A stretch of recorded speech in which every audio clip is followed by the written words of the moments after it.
everyone. Welcome to episode 246 of the Book Cougars, two middle-aged women on the hunt for a good read. I'm Emily. And I'm Chris. Here we are, together again. We're saying this because, yes, we're neighbors, but I actually was gone to Colorado and came back, and we had a Zoom conversation with our patrons, our monthly reading salon, where we saw each other on computer screen, but literally have not seen each other in like 3 weeks. Yeah. Something like that. Yes. Yeah. So it is good to be back. Yeah. Across the table from you to talk books. I believe we have a thank you before we get started. Yes. Thank you to Julie, who is our newest Patreon member. Thank you so much for joining and helping to support us. We're happy to have you, Julie. Thank you for your support. I do want to mention one thing that you will notice throughout this episode, that we have a couple sponsors, which are ways that we can mention books that are out now or maybe coming out soon.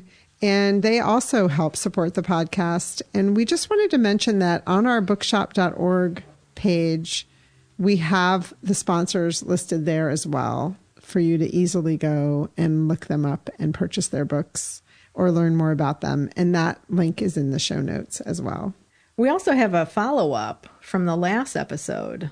Yes, we do. Actually, it was 2 episodes ago. It was episode 244 when we had our conversation with our mystery man, John Valeri, about short stories. And this is particularly about the short story, The Mask of the Red Death.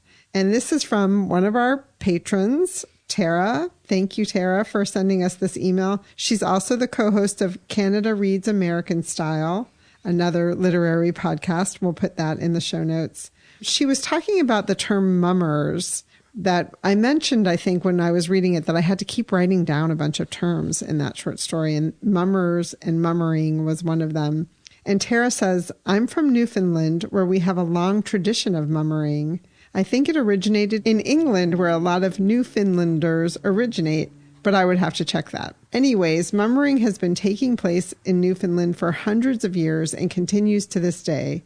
It's a Christmas tradition. Mummers dress up in such a fashion to completely disguise their identity.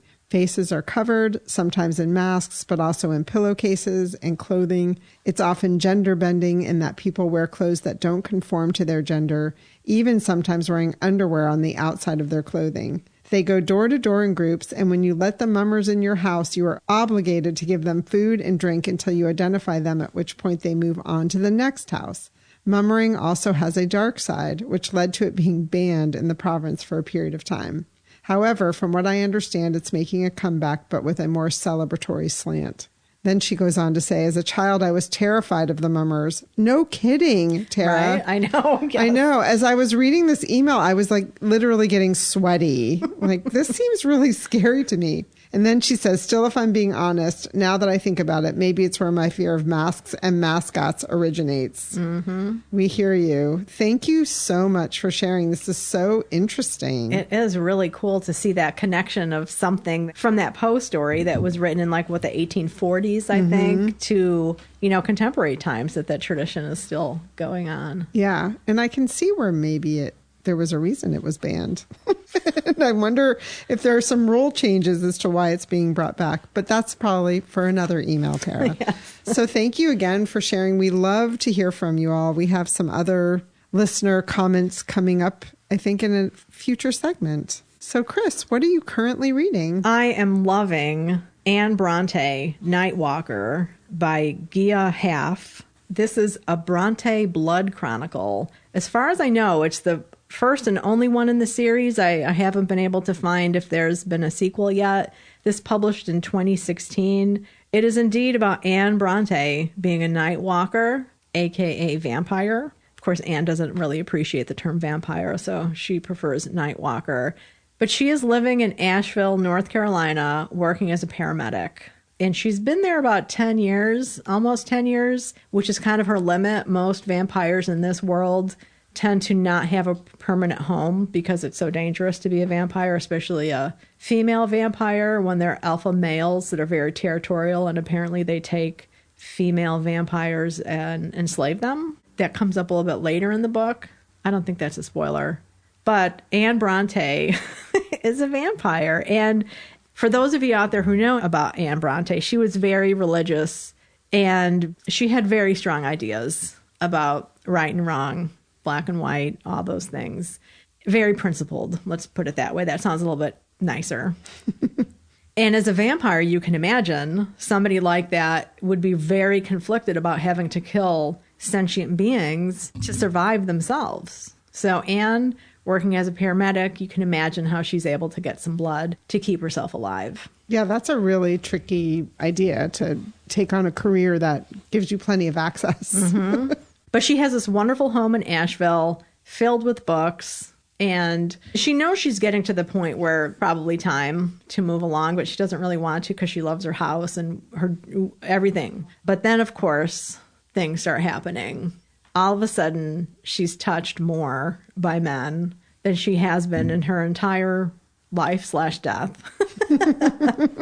But I am loving this book so much because it has really wonderful humor and a lot of good philosophical thought, but really great characters. I'm invested in them. It's one of those books where, like, I can't wait to sit down and read it again, but I don't want it to end. So I'm dragging a tiny bit, you know what I mean? Well, maybe there will be more books in the series. That would be something to look forward to. I hope so. And I have to give a shout out to Melinda, who's a booktuber at A Web of Stories, who recommended this one to me because I love vampires. And I was reading Anne Bronte. So I read The Tenant of Wildfell Hall last year and then Agnes Grey this year, both by Anne Bronte, before reading this. I mean, there are some allusions to both. I need to talk with you, Melinda, about this book when I finish it. I'll end there. Again, that's Anne Bronte, Nightwalker by Gia Haff. And I'm reading How to Sell a Haunted House by Grady Hendrix. I think I had announced on the last podcast that I was going to start this on Halloween, October 31st. But then I saw people reading it and finishing it, and I got FOMO, and I just decided to pick it up and start reading. This is our Q4 read-along for our Year of Reading Ghost Stories, the final one. Different than The Final Girl. It's the final book for our Year of Reading Ghost Stories. I make that funny joke because Grady Hendrix has a book called The Final Girl Support Group that Chris did read. Yeah, I enjoyed that one. So I'm not going to talk much about it because we are going to be talking about this book in depth on our next episode. We also have our Zoom conversation coming up on November 9th, Sunday, November 9th at 7 p.m. Eastern. If any of you still would like to sign up, email us at bookcougars@gmail.com. What I do want to let you know, especially if you haven't started, is that we have talked about how we want to make sure that the books we choose are available in all formats. So we knew that this was available in audiobook, but we didn't know that there are two different performances of it on audio. One is what I would call a more typical, narrated by two different narrators, Michaela and Jay Asari. And that is from Penguin Audio, and it won an Earphones Award from Audiophile magazine. But I'm reading the one that's produced by Graphic Audio, and their moniker or their tagline is A Movie in Your Mind. And so it is fully performed by a cast of characters with sound effects and everything. And I'm really enjoying it. Some of the things I feel like are a little much, like a lot of times there's a sister and brother as the main characters and they're yelling at each other a lot. And I don't know in reading it if you feel like they're yelling at each other, but they're definitely yelling at each other. I felt like they were. Okay. Yeah. Okay. So that the performance is heavy on the yelling. But I would say I'm about 30% through. And there's also a lot of puppets and dolls. And I've not announced this publicly, but I have kind of an irrational fear of dolls, especially the ones like where their eyeballs move a lot and their eyelids.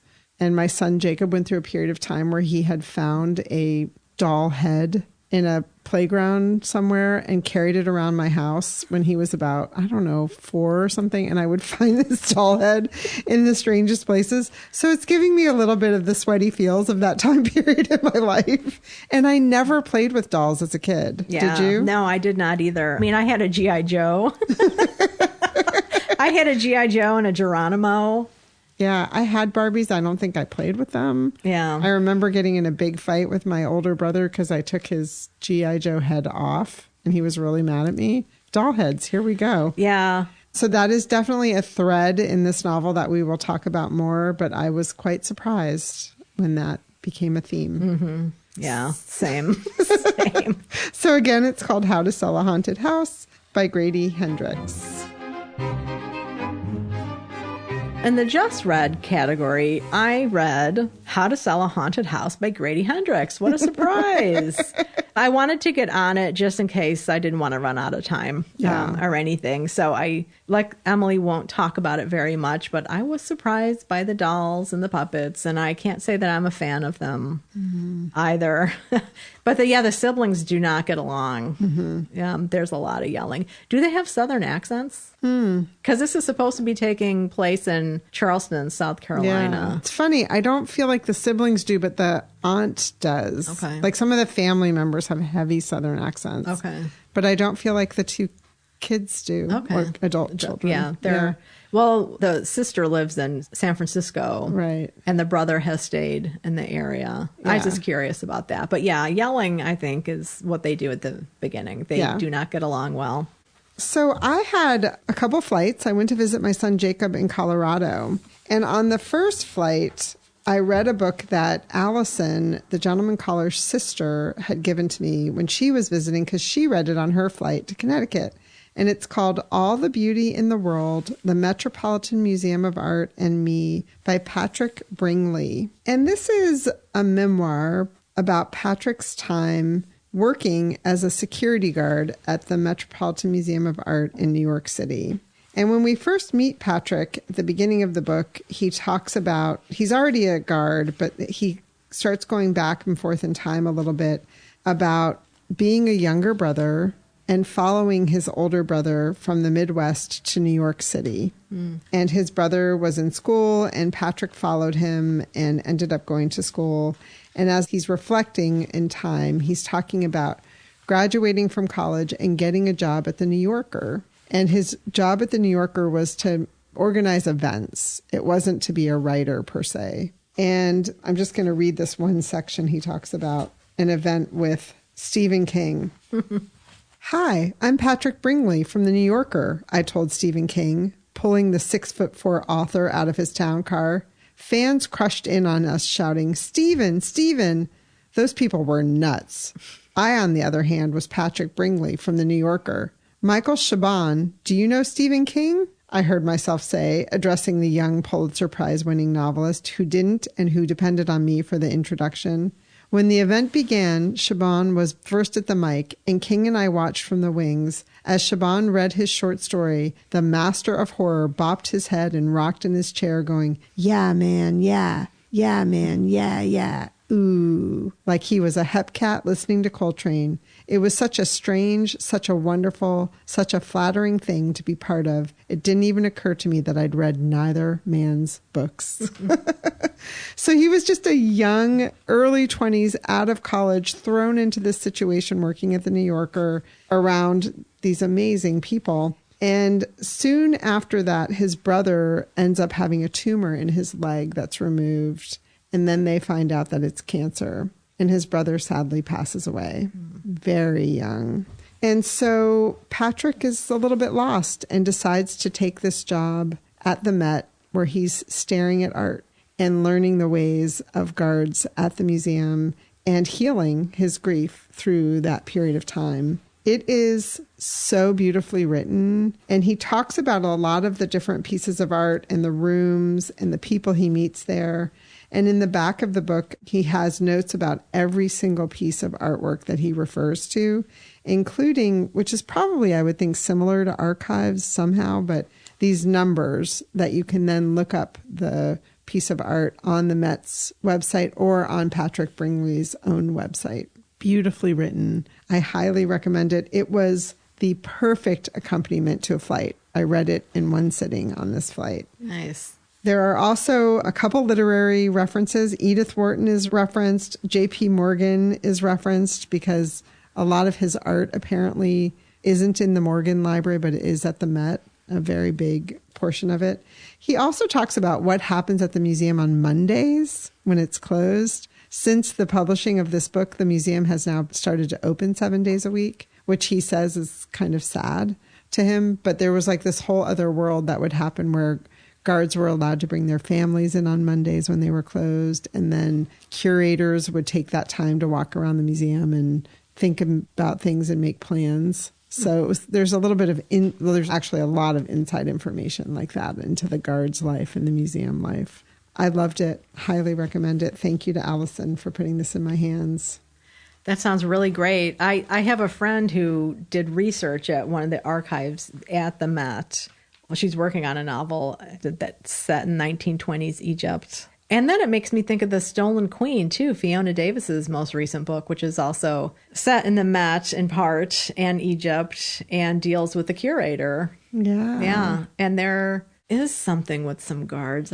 Yeah, there is. It's interesting because the Egypt part of the museum is very much featured here. I guess it's one of the most popular parts of the museum, and it's where a lot of the school kids go and look at the pyramids and the, mummies and do work. And he really interacts with people.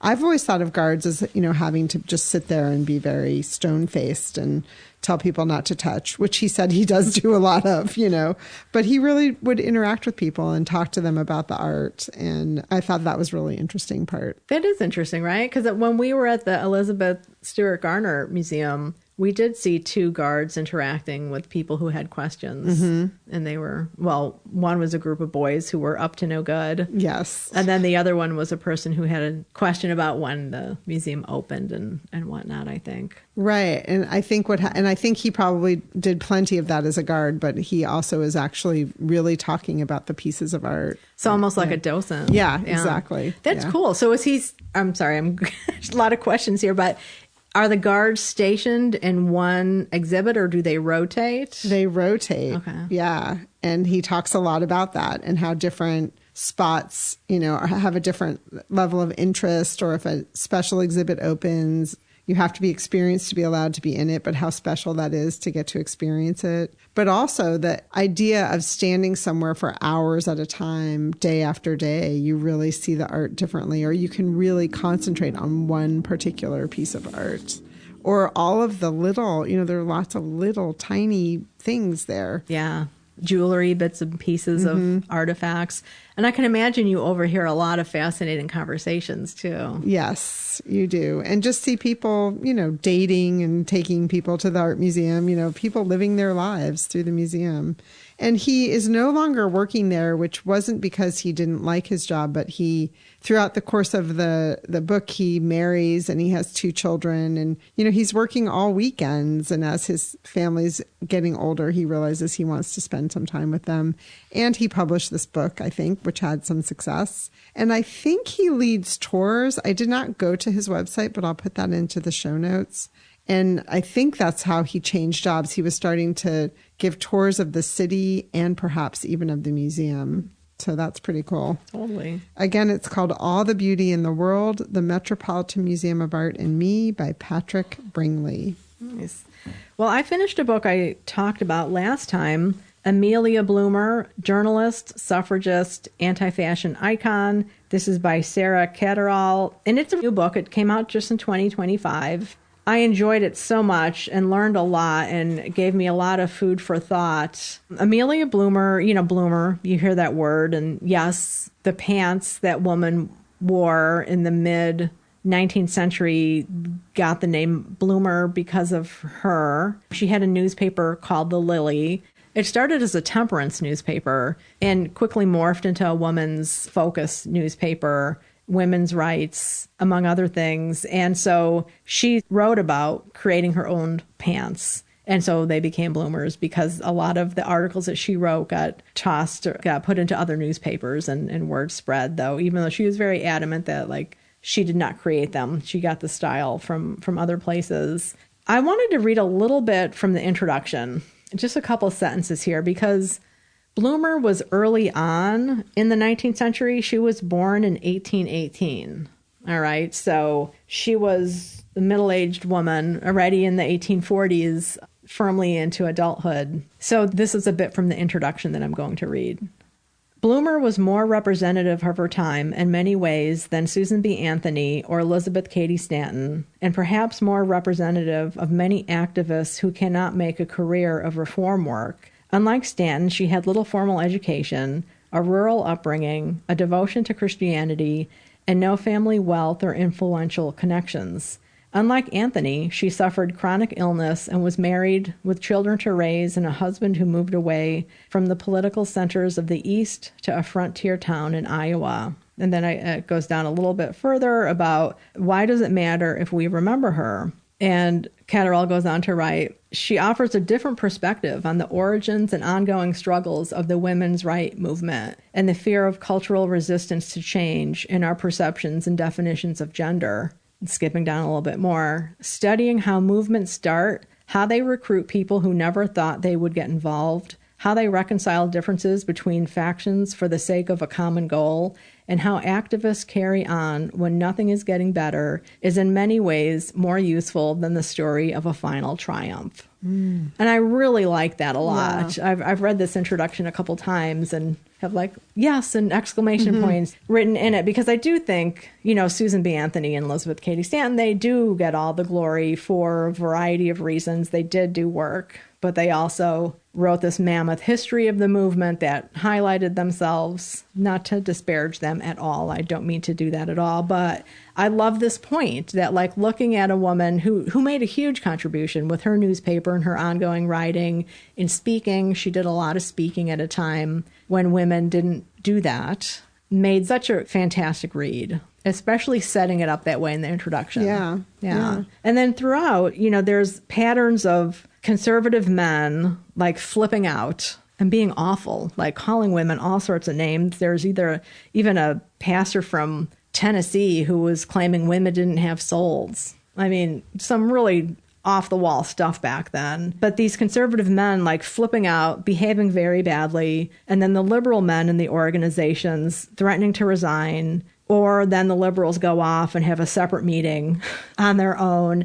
And it's very much like today, what's going on in these organizations that may not be partisan. They may be about a common issue, but the factions within split things apart. Like some of these conservative men didn't think women should be allowed as members or voting members, and others did. And so you can just see how people were getting ripped apart because of these issues. She also talks a bit about spiritualism in here, which is something we've come across a couple times this year in our year of reading ghost stories. And I just love this biography so much. And it's pretty short. I think I mentioned that before. Very readable, and I highly recommend it. And could you mention the publisher, Chris? Because this book came to us because a listener had recommended a different book to me. And when I reached out to the publisher, I saw this in their catalog and thought of my buddy, Chris. It's Belt Publishing. And their logo is a belt. Yeah. And this, as I said, it came out in 2025. And they're out of Pittsburgh. Yeah, so we'll put a link to this publisher in the show notes, because I know a lot of you try to read from more independent, smaller publishers, and I think you would appreciate this catalog very much. Yes. Again, that's Amelia Bloomer by Sarah Catterall. Well, I finished on my flight home from Colorado, Death at the Door by Olivia Black. This is the second book in the Ruby and Cordelia mystery series. It just came out this week, 10/21. And the first book in the series was A New Lease on Death, which I read last year, I believe. And they're both back, Ruby and Cordelia. Cordelia is still a ghost, and she's still living as Ruby's roommate because Ruby has moved into Cordelia's old apartment. Cordelia died of what people think was suicide, but it seems as if it might have been murder. And Ruby is not only living in her old apartment, but she also has her old job at a technical company, or is that the right way to say it? Like a computer software company is a better way to say it. And Ruby's really young. She's living on her own for the first time. And one of the things I thought was sweet in this book is Cordelia, the ghost, is teaching her how to cook. And it's coming at the perfect time because across the hall moves in a young man named Tosh, who is a little bit of a romantic person for Ruby, potentially romantic. And so it works out well that she's learning to cook as Tosh is moving in and surrounded by boxes, etc. So what happens where the murder occurs this time is actually at the company that Ruby is now working at, where Cordelia used to work. A delivery man who comes and brings their lunch once a week is found dead in the bathroom. Turns out he was delivering more than Spuckies. What are Spuckies? Oh, thank you for asking, Chris. I had to look that up myself. Spuckies, this book takes place in Boston. Spucky is another term for a sub or a hoagie. And it's unclear whether the name derives from the term spacchiata. Apologies to any of you Italians out there, which means to split, or spuccadella, which is a term for an Italian bread. But there are very few places, mostly in the Boston area, where a hoagie or a sub is referred to as a spucky. Yeah, I've never heard it. Not that I'm a connoisseur of them. But... Well, I was going to say, in Chicago, are they... Because I've also known they're called grinders. Yeah, I mean, in my experience, they're not grinders, although I'm familiar with that term. Okay. Usually it's just a sub. Yeah. In Ohio, I feel like it was subs. I know in Philadelphia, there's Philly cheesesteaks. So some of it is somewhat territorial or geographically based. But Spuckies. So anyway, Spucky. This guy wasn't just delivering Spuckies. Apparently, he was also delivering some illicit drugs, but in the prescription drug category, not, the bad stuff, but still. And a lot of the people in the office were taking part. So the book takes off from there where they're trying to solve this mystery. One of the things that I find fun is how their relationship is developing as they try to solve mysteries, and how Cordelia's learning how to be a ghost, and how Ruby's learning to be, an adult, and also an adult that has a ghost as a roommate and a friend.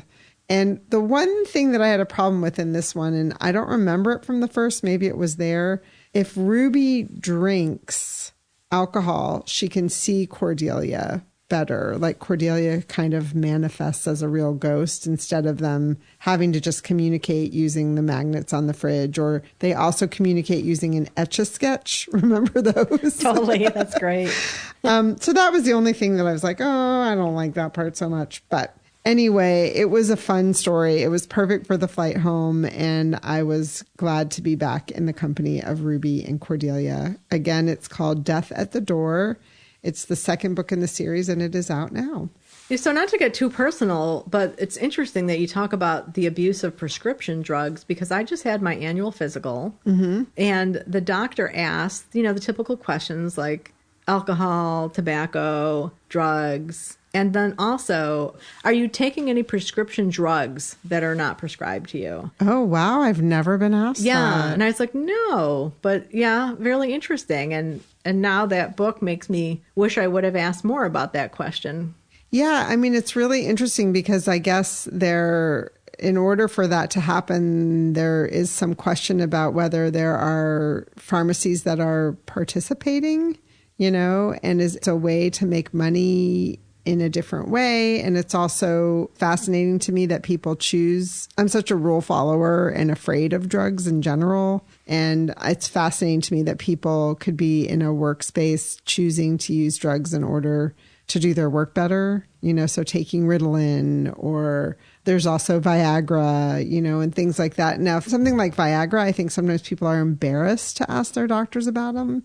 So they'll go through a back channel if they can. Yeah, it's interesting. And I mean, it makes total sense that a person who delivers lunches to office spaces would also be doing that on the side. It's a good cover. Right. Yeah. And one of the things that I thought was poignant in this book that the author Black does is part of why this gentleman chose to be in that business is because he had been in jail and got out of jail and had a daughter he was trying to raise and needed to earn a living and wasn't able to get high earning jobs because of his record. So turned to that in order to, up the ante on what he could make every month. And I understand that and think it's interesting. And I guess in a way it's less dangerous, right? Like you think of illegal drugs as being a much more dangerous game to be a part of. Yeah, because of this structure usually of the distribution channels. Yeah. So it's a little bit unclear to me how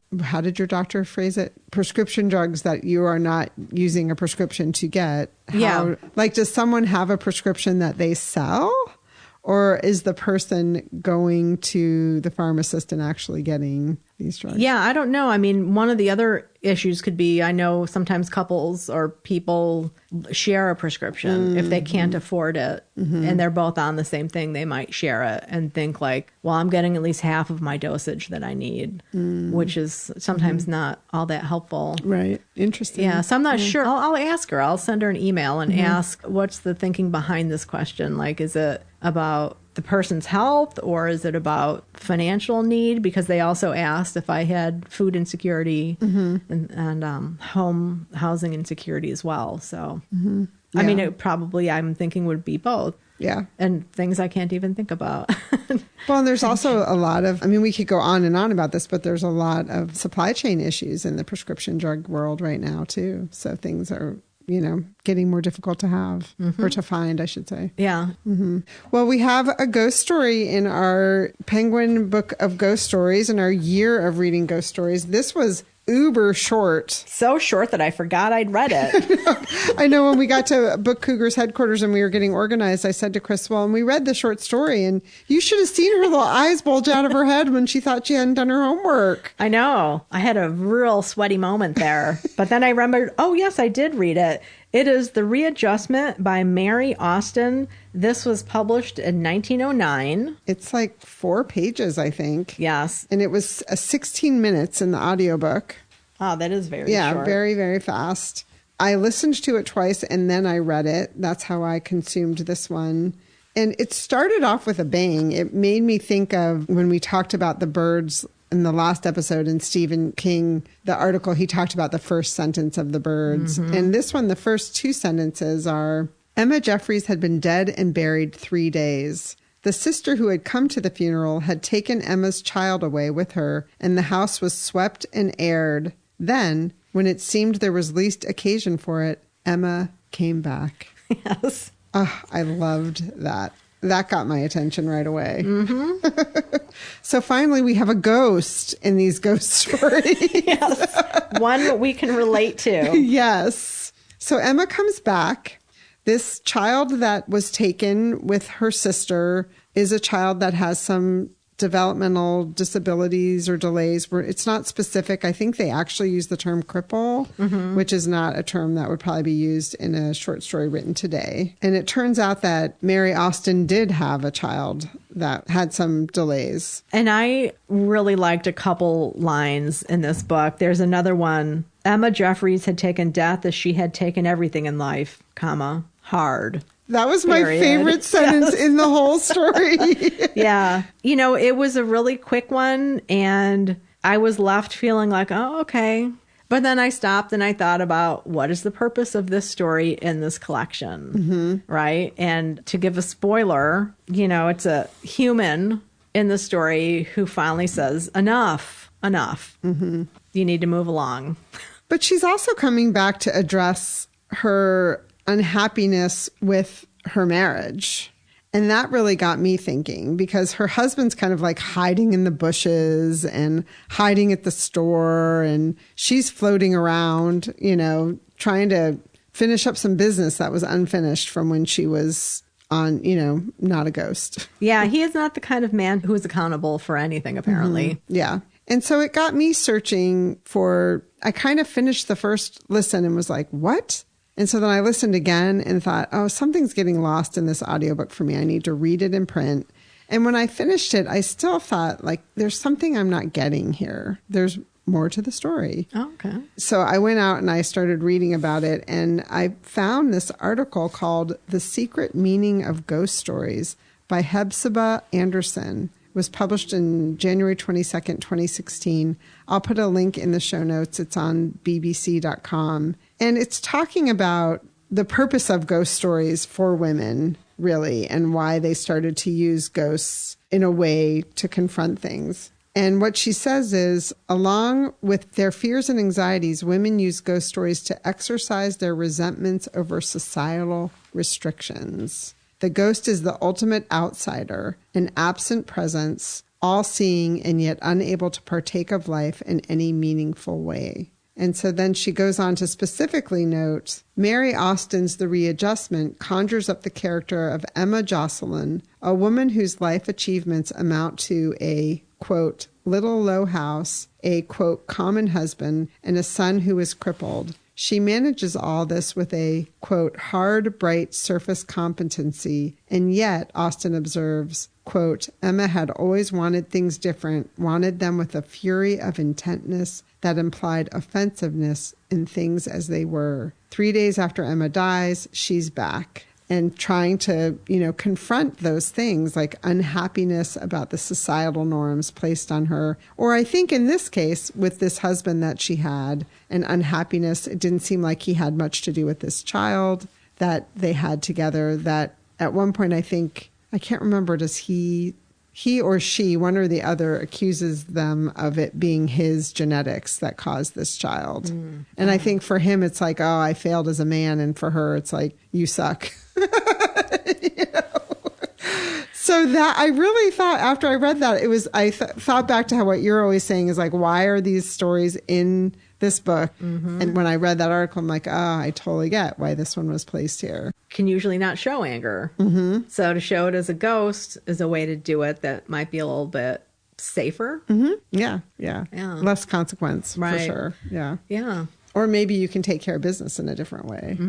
And I think that in that article, she refers to the term, there's more to the story. And it made me think like, oh, that's exactly how I felt when I finished this. Like, there's more to this one. I'm not getting it on first pass. Well, it's just interesting in terms of like publishing at that time to express a woman's anger so directly through a ghost is a way to talk about women's anger, right? Like the article is talking about.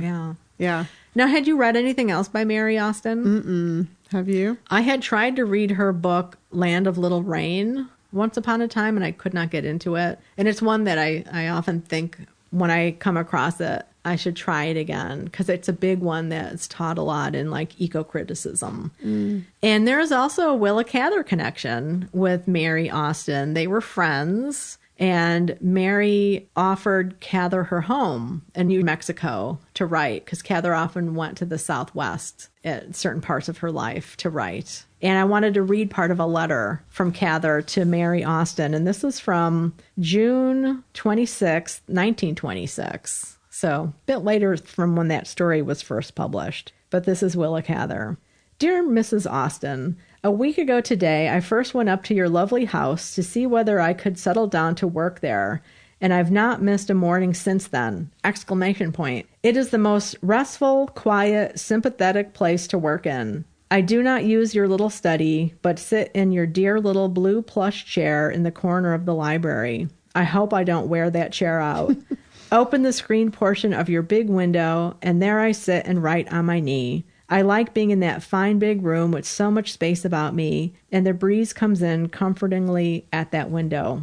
The girl who waters your flowers is as punctual as a clock, and so far the house has not got at all dusty.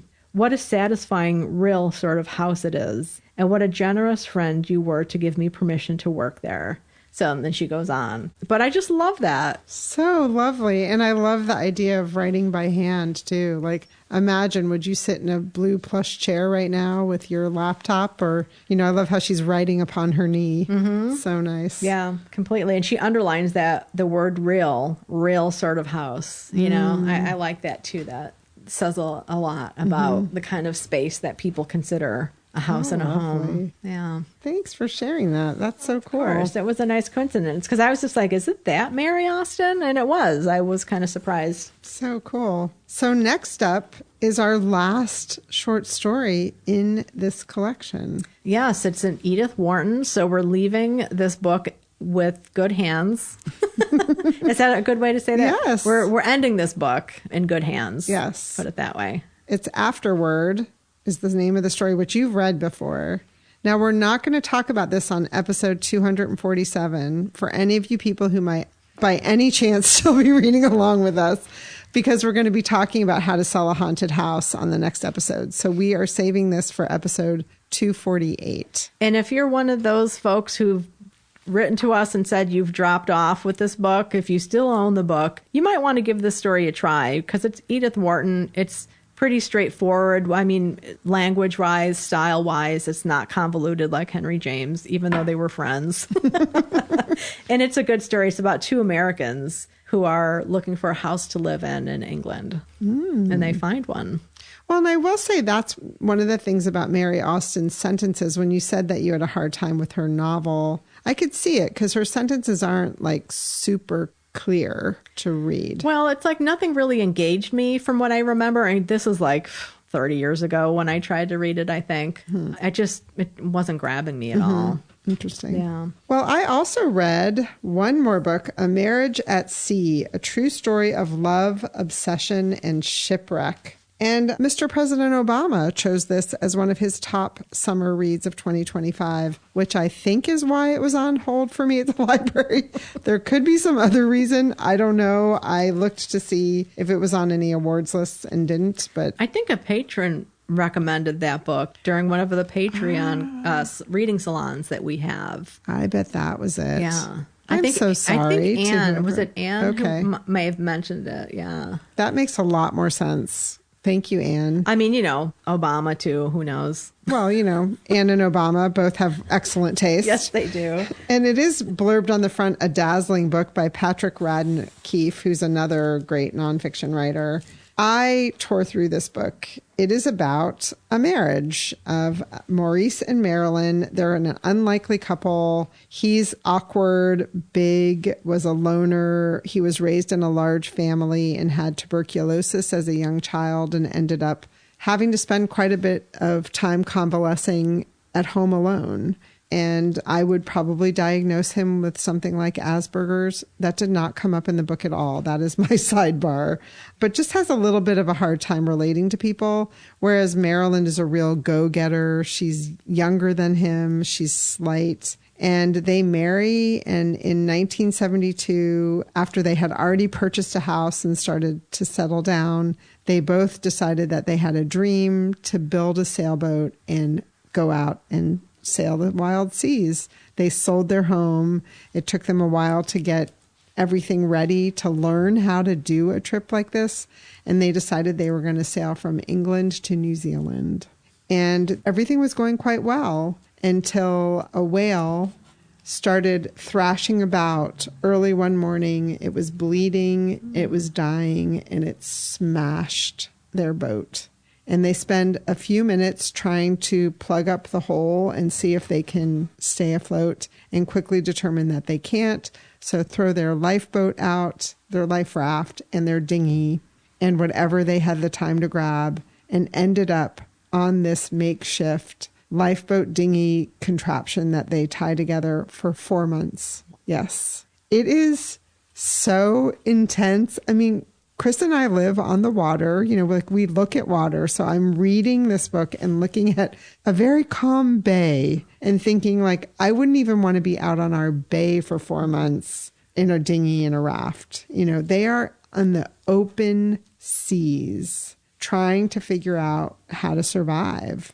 And it is not for the faint of heart, as you might imagine. They end up eating turtles and just surviving the best they can. The reason it's called A Marriage at Sea is because also just imagine for a moment being in a little dinghy with anybody, whether it's your husband, wife, friend, stranger.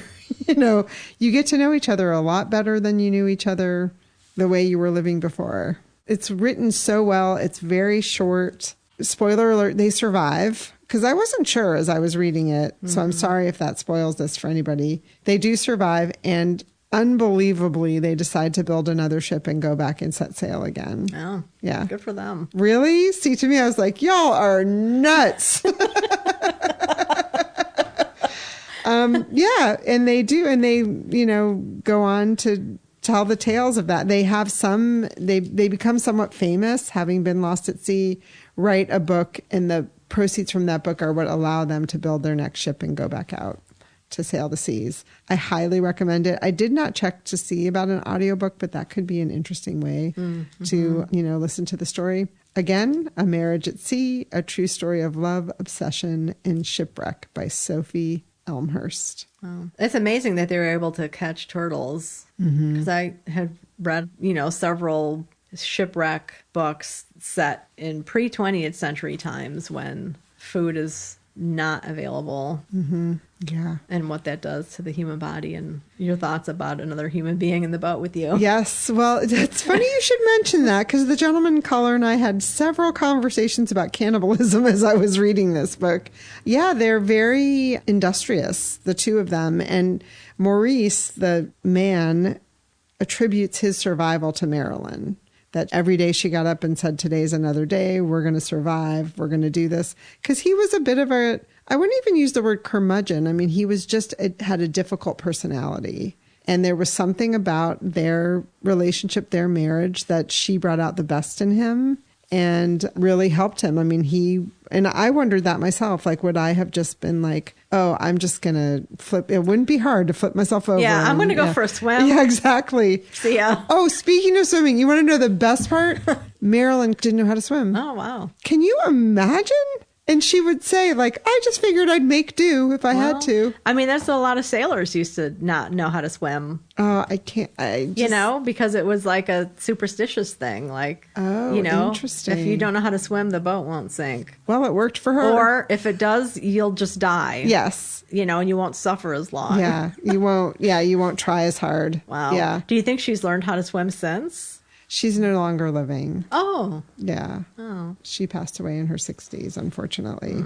Another little spoiler. Yeah. Not at sea. Okay. Yeah, so the part that's fascinating is that, like, I thought, oh my God, this woman can't swim. Like, I was hot and sweaty about that. And that they survived in this little tiny space and ate turtles, and their flares didn't work. One of my takeaways are, if you're going to have flares, make sure they work. And how vast the sea is. Just incredibly vast.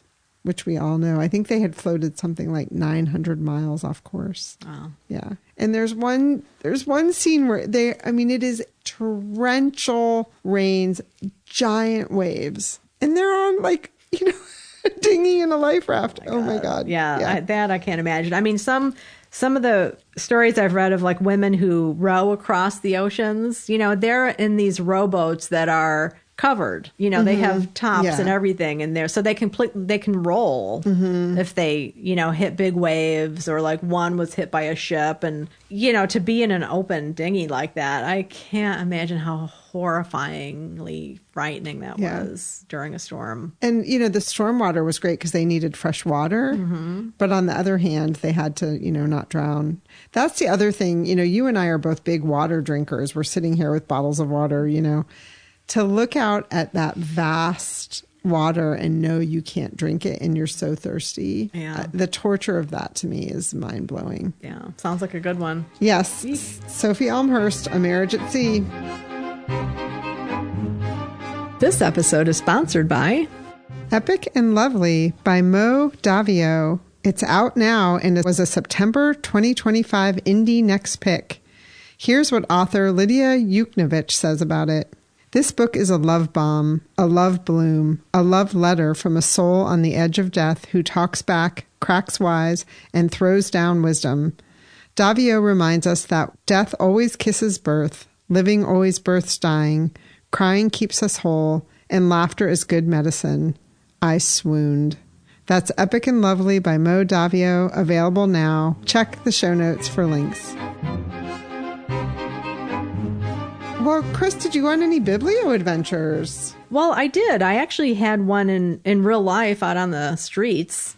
Actually, two out on the street. I had an eye doctor appointment, and conveniently located next door is a used bookstore, Gray Matter Books in New Haven. So I had pulled in to a spot that still had time on the meter, and I thought, oh, this was meant to be. So I had a wonderful browse, not too long, but I found a couple books that were interesting. My latest technique is to take pictures of most books that I find interesting.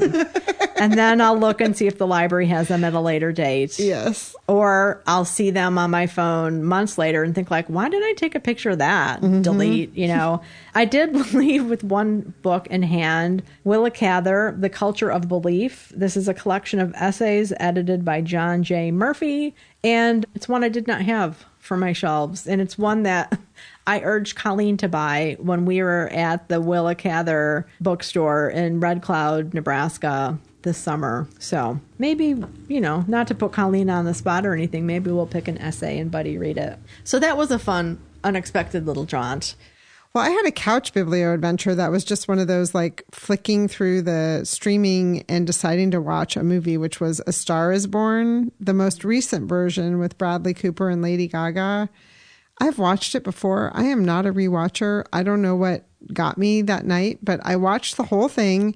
And then I don't know if I've already talked about this because, like I said, I know I've watched this before. But at the very end, I saw that the original, because there's been several versions of A Star is Born. So not the original. The original was with Judy Garland. And Dorothy Parker wrote that. Really? She was a co-writer with Wow. that. I know. It's like, what? And then 1976 with Barbra Streisand and Chris Christopherson. I saw that one. Yeah. I did too. And that was one of those when I remember being a kid and thinking, I shouldn't be watching this. I'm too young. But that was written by Joan Didion and her husband, John Gregory Dunn. I didn't know that. Oh, did they write the lyrics? I just remember thinking Chris Christopherson is so hot. Oh, yeah. And I was 7 years old or something. He's yummy. Totally. Look at that chest hair and that beard. I don't know if that's an interesting question. Did they write the music or did they just do the screenplay? That's interesting. Well, I had we'll have no to idea report that back they on that. even did movies. I'm so like Joan Didion illiterate. Yeah, me too. Well, and Joan Didion comes up in my other biblio adventure, so I'll talk about that later. And then Bradley Cooper with some other people wrote the 2018. But when it got to the end and I saw Joan Didion's name, I was like, what the what? I had to rewind and look at it again. Wow. So that's the only reason I'm telling you why I watched A Star is Born. So what else did you do? Well, I was at Columbia University in their archives in their rare book and manuscript library doing some research, and they Because had she's a badass. they had a wonderful art exhibit, a bookish art exhibit. One of the really cool things that an artist did, and I'm sorry I don't have this in front of me, but she took books and it almost looks like she's cut out the book line by line and then wraps them into a ball. Like you do in rubber bands. Mm-hmm. Yeah. And there was one with like Moby Dick. It's Oh my huge, gosh. and then a couple with others that are smaller, obviously, because they're shorter books. And I thought, what a fascinating visual representation of books Yes. in that way. So I took a couple photos. They didn't come out great because they're behind glass, but I thought that might be fun for people to also see. But the really cool thing was that they have a mantel in the Rare Book and Manuscript Library that is from a home that Edgar Allan Poe lived in. And he wrote the poem, The Raven, while sitting in front of that mantel, as the legend goes. He lived there in this house the summers of 1844 and 1845, and the house was torn down, but people knew he lived there, and this mantel made the rounds, and it was eventually donated to the Rare Book and Manuscript Library there in Butler Library in 1974. So they have a nice little display with like 2 chairs in front of it, so you can sit in front of the mantel. And I was missing my bookish buddy. I could have imagined us sitting there chatting. And they have a bunch of different Poe that they've collected over the decades. And one of the things that they own is the last known daguerreotype of Poe, which was taken 2 weeks before he died. And that made me really think about that biography I read of Poe called Mystery of Mysteries. Do you remember that? Mm-hmm. Then it talked about Poe's death and how he probably died of alcohol poisoning, not from like excessive consumption necessarily, but because he actually had an allergy to alcohol. And he may have been a victim of those mobs that kidnapped people and made them vote for certain candidates back in the day. But it was really cool to see that. And I'm glad I stopped and looked. They have a little plaque on it that says, Edgar A. Poe wrote The Raven before this mantle. So if you haven't read anything by Edgar Allan Poe, read The Raven, because it's a great poem. And I think that there is a copy, an audio version of Vincent Price reading it. Oh, wow. Or Christopher Plummer. Both actors, I love both of those guys. And there's the ball. I'll show it to you later. Yeah. So that was a really neat thing to see. Yeah. And she did a great post on our Instagram and Facebook if you want to see the pictures. And maybe we'll put it in the newsletter. Oh, yeah. That'd be fun. Yeah, I'll put a picture of the ball in the newsletter, too. Yeah. The book balls. And if you're not subscribed to our newsletter, it's completely free. You can easily sign up on our website, bookcougars.com. You can also easily unsubscribe if you decide that you don't want the monthly email. Details on that book, it's A Mystery of Mysteries, The Death and Life of Edgar Allan Poe. That was by Mark Dawidziak. That will be in the show notes. Well, I had a great Biblio adventure that sadly my book buddy here across the table couldn't join me because she had to do that thing called work. It was Monday night. Virginia Evans, the author of The Correspondent, was in conversation with Mel Rosenthal. This was sponsored by RJ Julia Booksellers in Madison, but the turnout was so great that they had to move it to the Country Day School, which is a private school in Madison that has a really nice auditorium. Chris and I have been to events there in the past. And it was a great turnout. This is a book I've talked about. I loved it. It is going to definitely be in my top 10 reads of the year. The main character, Sybil, is in her 70s. She writes letters to authors, to friends, to family members, to emails to customer service agents. She's just a great character. And Virginia is pretty young. She's in her 30s. And so one of the questions that Mel asked her was, how did you get in the head of a 70-year-old? And she told this great story of she had been in Ireland at Trinity. That's where she got her MFA. And she and her husband and her 2 children had to move back to the States. She didn't make it sound like that was a pleasurable thing. They would have rather stayed overseas, but they moved back. It was the pandemic. They could not find a house to live in. So they ended up living in this open concept condo that she said was just terrible. Like you couldn't find any space for yourself. If she and her husband had to have any words or a private conversation, they had to do it in the bathroom, she said. And she decided to write a letter to a woman who was living in a house that she saw, I can't remember, it was, I think maybe in Charleston is where they were living, to see if she would sell them her house. Wow. And she said that someone had done that to her mother-in-law, and her mother-in-law had sold her house. She was like, sure, it's a good time to do that. So she thought, well, it's worth a try. And she is a letter writer by nature. Someone did ask that question as well. So long story short, the woman says, sure, come tour the house. And she said, as she was doing that, because she's a writer, she really got a feel for who this woman was and could see by pictures on the wall and things that the woman said that she was in her 70s and had lived a full life filled with the things that our lives are filled with: happiness, grief, lots of different family and friends. Spoiler alert, they didn't get the house for various reasons, but she said she went home and her agent had been trying to sell a book of hers. She's been writing for 20 years, never had any of her prior books published successfully. And her agent kind of graciously said, you might want to start working on something else. And she was in the middle of a book that she'd been working on and didn't like the characters. She didn't want to spend the next 4 years with them, and just started writing this book for herself and started writing letters. And she wrote it very linearly, and it became this book, The Correspondent, which is now in its 13th printing. It has not been chosen as any like Jenna's book club pick or Oprah's book club pick. It's purely word of mouth and people enjoying this book. It's one of those where it's like the right book at the right time, I think, for a lot of people, including myself. It was a great conversation. She's a delight. And delightful for me was that 2 of our patrons were there. That's so cool. So cool. Hi, Pat and Linda. Thank you for saying hello. It was great to see you. We had just been in our reading salon Zoom conversation with them the night before, so it was glad to see them off computers. So jealous. Yes, yes. And one book that Virginia talked about that I wanted to remind people about, if you love epistolary novels, is 84 Charing Cross Road. Such a great book. And she said that she had recently read that book before she sat down to write The Correspondent. So that was in her head. Mm. And as I said, she's also an avid letter writer and is indeed pen pals with Ann Patchett, who makes an appearance in the book and blurbed the front of the book, which, as Virginia said, didn't hurt.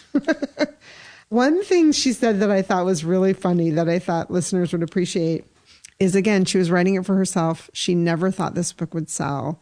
She has correspondence with Larry McMurtry, Joan Didion, speaking of Joan Didion, Ann Patchett, and somebody else. I can't remember, some other author. And she said when she sold the book, she said to Penguin Random House, you need to get a lawyer. Like, I'm not sure how legal it is for me to be writing responses from authors and stuff. And she said, it turns out that you are allowed to do it if the authors are no longer living. There's no rules about that. Now, maybe the authors that were living, like Ann Patchett, and I'm trying to remember if Ann Patchett did return her letter. I can't remember that in the novel. I know she writes to Ann Patchett.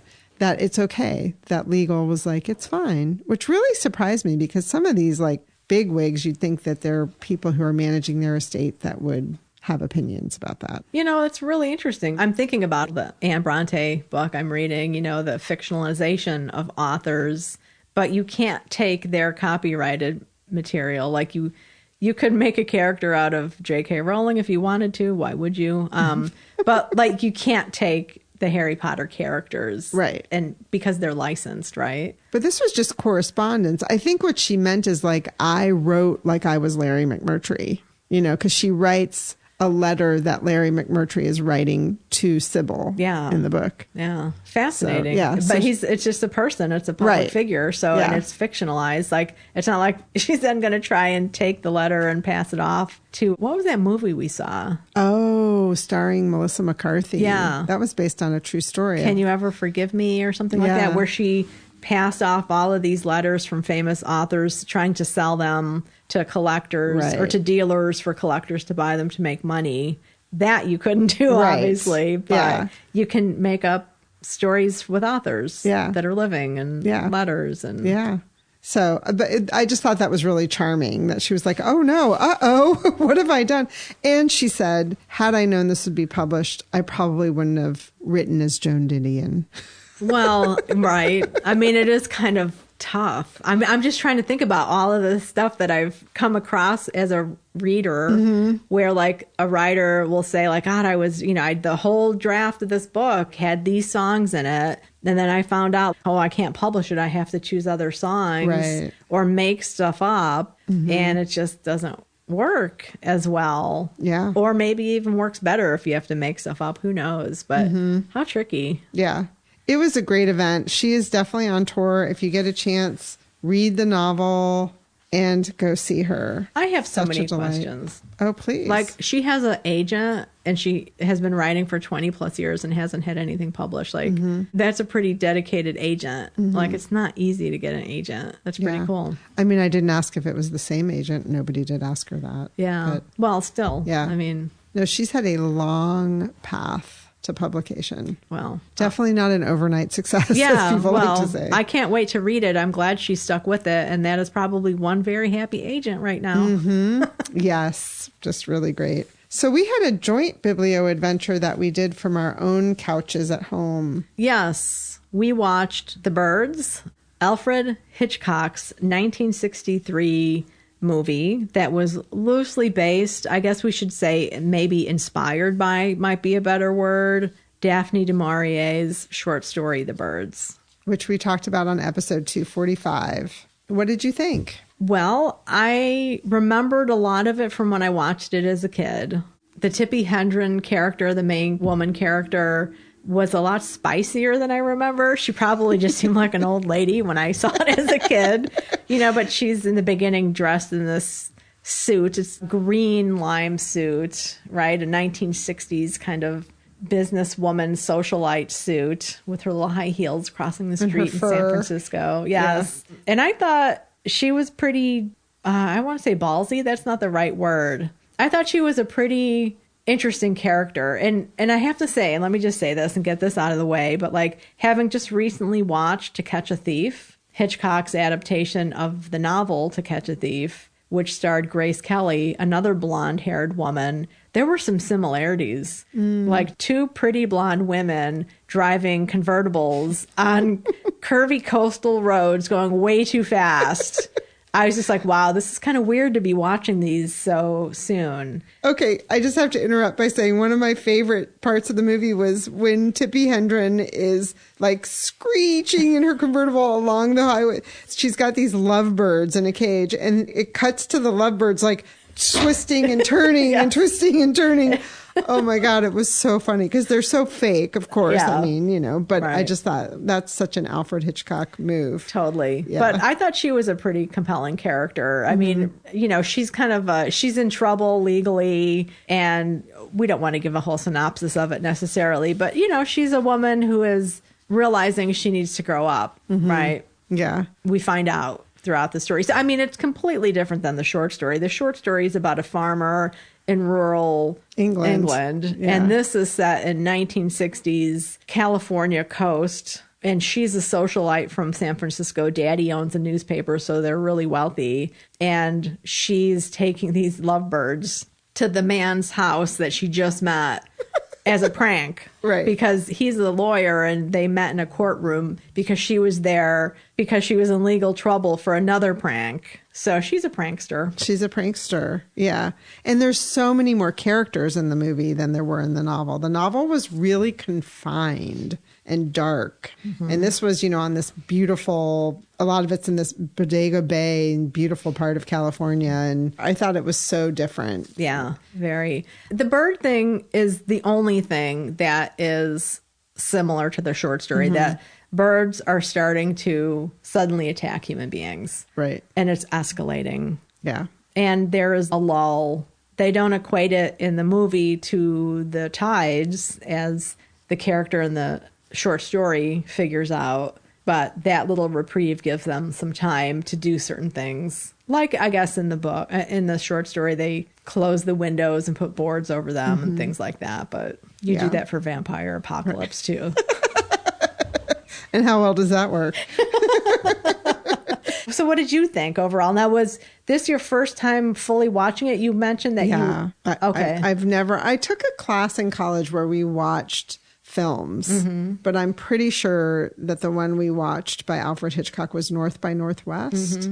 And that it has a similar feel of, like, I just remember a guy running out but he's not running. I feel like he's running from a plane or something. That's North by Northwest. Yeah. No, I've never seen it, but I think I've seen some of those classic scenes. I have to tell you, the setup yesterday was really funny because I picked my granddaughter Nina up from daycare, and we stopped at a traffic light, and she knows birds, and I hear her going, bah, bah, and looking out the window, and I look, we're at a stop sign, and there's, you know, the wires, and it's covered in birds. And I was like, holy smokes, I'm going home to watch the birds after I put her to bed tonight.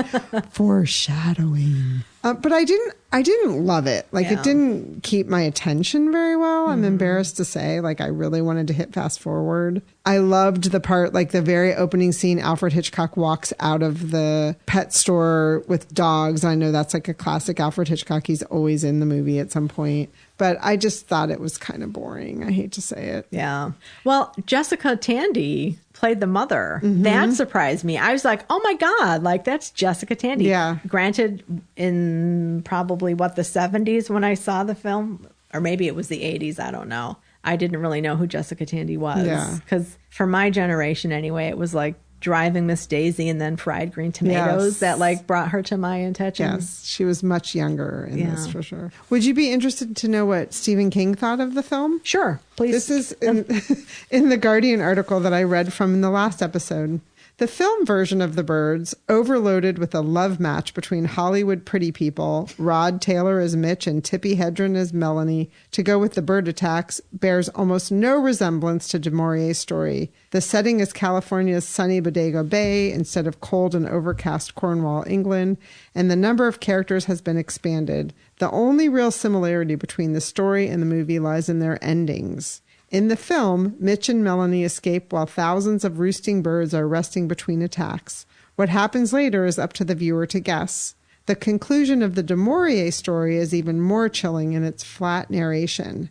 After smoking his last cigarette, Nat tries the wireless and finds it silent. He threw the empty packet on the fire and watched it burn. This final line is as quietly terrible, yet as matter-of-fact as the one that opens the story. What happens to Nat, his wife, and his children? We don't know. Du Maurier doesn't care, and she's right not to care. What she gives us is that last cigarette, which carries its own freight of firing squad symbolism, and the burning packet. She tells us, in effect, decide for yourself. This is the essence of her unsettling genius. That's really good. I love that. The Firing Squad. Yeah. I watched it on DVD, and in the special features, they had an alternate ending. Wow. Now, sadly, it wasn't filmed, but you could read it and see what it was, and it was totally different with more specificity. Because in the movie, they do just kind of drive away, and you figure they escaped. Yes, because the news announcements in the movie make it sound like it's just Bodega Bay is being affected. Right. They don't really, you think everybody's okay in San Francisco. But maybe not. Maybe not. You never know. I just, some of the scenes, and I don't mean to make fun of like early special effects because it's early special effects and it's pretty cool at the time. But when you have all these little kids falling and their arms are straight ahead of them and they're just laying there as birds are pecking on their heads, I'm like, okay, that's not really realistic. Yeah. But no birds. I shouldn't say that. I don't know. Birds could have been harmed in the making of that movie, but I know he used real birds, mechanical birds, and then he took like overlays of birds flying and put it over the film that was shot with the actors and stuff to make it look like it was more birds. But the soundtrack drove me nuts and it freaked my dogs out. I put in headphones or my earbuds because they were just like, what the fuck is going on? Because it sounds like screeching cats in heat and then sometimes like chimpanzees. And it's relentless. Yes. So loud. But, I'm glad to have watched it again because now we know. It was funny. I streamed it from Swank, which is the digital campus academic version of Canopy. And this was the description, which I thought was kind of funny. Director Alfred Hitchcock's apocalyptic allegorical thriller centers on an avian assault in a California coastal town where ferocious fowl fall upon a chicken farmer, a schoolyard full of children, and a socialite. Someone had a really good time writing that. I was just like, wow. Now, to the book aspect of this film, I have a screenshot of Jessica Tandy trying to comfort her daughter in the film, Kathy, who the Lovebirds, they were for her birthday. And they're against a bookshelf. And I was like, oh, I want to see what the books are on that bookshelf that they're against. And I think they were just stock books because there's 2 editions of the same book, but like 2 books over from one another. It looks like The Locked Stable by Alan somebody. But I love doing that in films when you can see books in the background. Look at you. I wonder if it was all just fake. Yeah, I don't know if it was fake. I mean, some of it looked like those classics that are bound in leather that you can now find. This whole wall was all of that. And there was encyclopedias and stuff like that. So it was probably all staged. I don't know if they used somebody's house or not, but... Oh, Alfred. Yes, well, we did it. And I'm really glad that I had read the short story. And it is always amazing to me that it's something so short, because it was a very short story, can inspire a film like that. Like I think about Brokeback Mountain was another example of that. Like a super short story, and it was a 3-hour movie or something. Exactly. So, Now, I watched another movie. I had another couch Biblio adventure, and that was the 2009 adaptation of The Turn of the Screw. And this was starring Michelle Dockery and Dan Stevens, who later played husband and wife on Downton Abbey, which I thought was interesting. And it was trippy. It was heavy on the sexual anxiety aspect of what could be interpreted in the story. So if you are a Henry James Turn of the Screw fan and want to watch all of the adaptations, yes, watch it. That is all I have to say. This episode is sponsored by Paper Roses by Debbie Show, autobiographical fiction from the sister of New York Times featured breakfast bitch owner and serial con artist Tracy Hutsona. When Abigail learns of her sister Nikki's arrest for stealing $1 million from an NFL ex-wife, she's thrown into a spin. Was it fate or something deeper? To piece it together, Abby traverses a trail of silence and survival, stretching across continents and generations, from 1940s Morocco, where a young maid bears witness to the family's wounds, to the suburbs of 1970s California, before returning to present-day Morocco. Her quest for answers uncovers a family legacy no one can escape. That's Paper Roses by Debbie Show. Check the show notes for more information. So should we talk about upcoming jaunts? Yeah, sure. I have signed up for, I'm not sure if I can go, but I'm hopeful. On November 4th, Vanessa Lilly will be talking with Luann Rice about her new book, The Bone Thief, at Bank Square Books in Mystic from 6 to 7. Hoping to get there. And then November 13th, Dory Greenspan, who's a cookbook author that I adore, who lives in Madison, Connecticut, and New York and Paris, has a book out called Dory's Anytime Cakes. Her event's going to be at the Country Day School, sponsored by, again, RJ Julia's, but such a big turnout always for her. And that's the cookbook, Chris, I was telling you, is fully illustrated, no photos.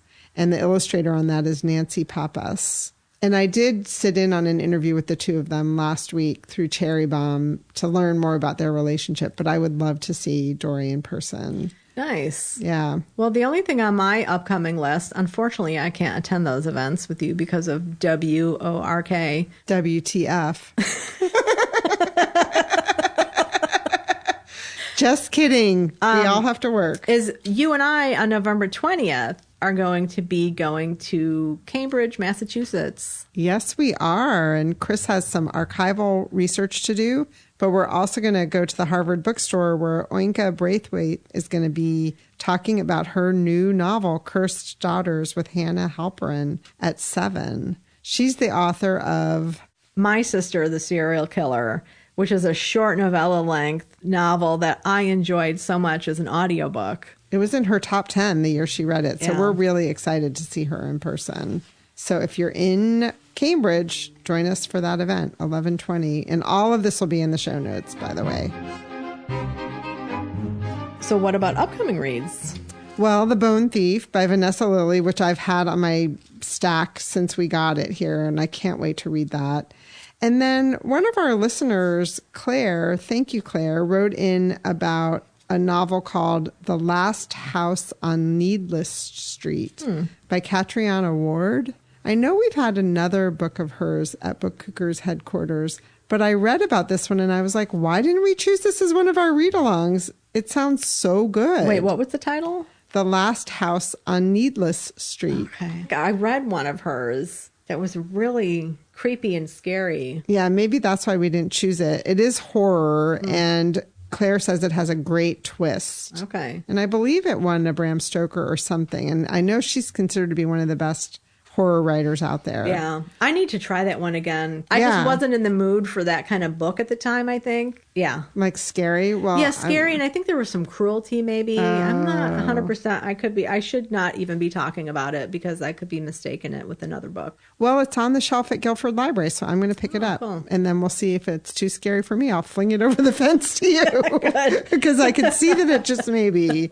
And then the other book we wanted to remind people about, I think we talked about this on a video, but we haven't talked about it on the podcast, is Leaf Town Forever. This is a picture book for children by Kathleen Rooney and Beth Rooney, sisters. We've had Kathleen on the podcast in the past. Illustrations by Betsy Bowen. This is out now, and it's a really delightful story about a group of kids who, during the pandemic, literally created a town out of leaves in a suburb of Chicago.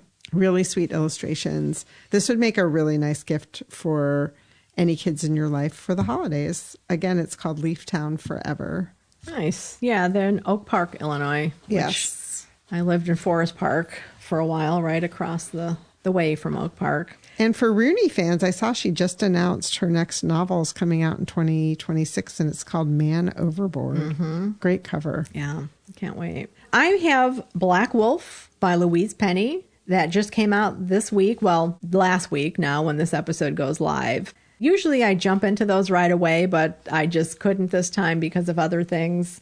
But it is on my e-reader and ready to roll when I'm ready for it. And then I also want to thank some listeners and friends who recommended Henry James' Turn of the Screw adjacent or inspired reading. So first up.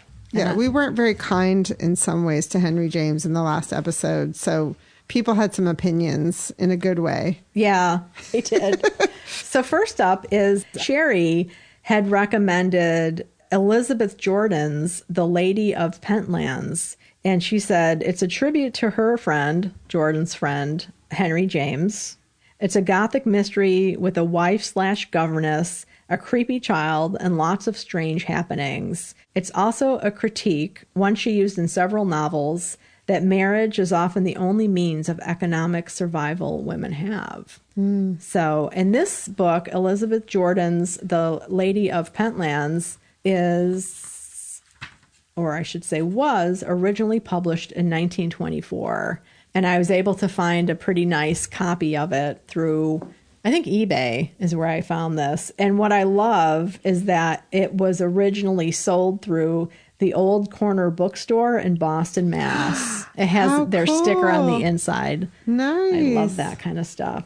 Wait, so she was friends of Henry James. Yeah, is what you're saying. Elizabeth Jordan, the author, was friends with James. Got it. Yeah. So looking forward to this. I've read another novel by Elizabeth Jordan, and I enjoyed that. Now, next up was Sigrid had the recommendation that I read Ruth Ware's The Turn of the Key instead of The Turn of the Screw. So I have the library copy out on that. And I've wanted to read Ruth Ware. She wrote like the something in Cabin 10 or something like that, right? The Woman in Cabin 10, In a Dark, Dark Wood, The Lying Game, and The Death of Mrs. Westaway.